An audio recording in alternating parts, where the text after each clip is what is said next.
السلام علیکم ورحمۃ اللہ وبرکاتہ۔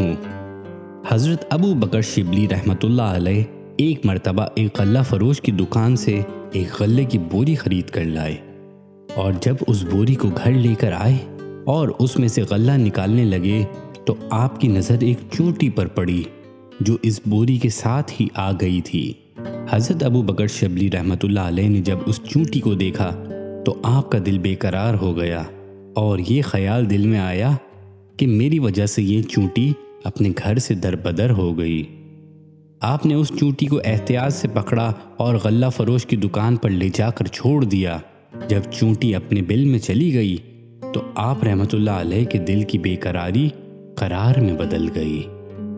حضرت شیخ سعدی رحمۃ اللہ علیہ اس حکایت میں حضرت ابو شبلی رحمۃ اللہ علیہ اور چونٹی کا واقعہ بیان کرتے ہیں کہ آپ رحمۃ اللہ علیہ ایک غلے کی بوری خرید کر لائے تو ایک چونٹی بھی اس بوری کے ساتھ آ گئی۔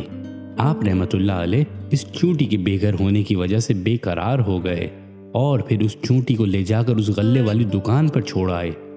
تقویٰ کا اعلیٰ معیار یہی ہے کہ انسان اپنی معمولی سی بھی کوتاہی پر ندامت کا اظہار کرے تاکہ قلبی سکون حاصل ہو۔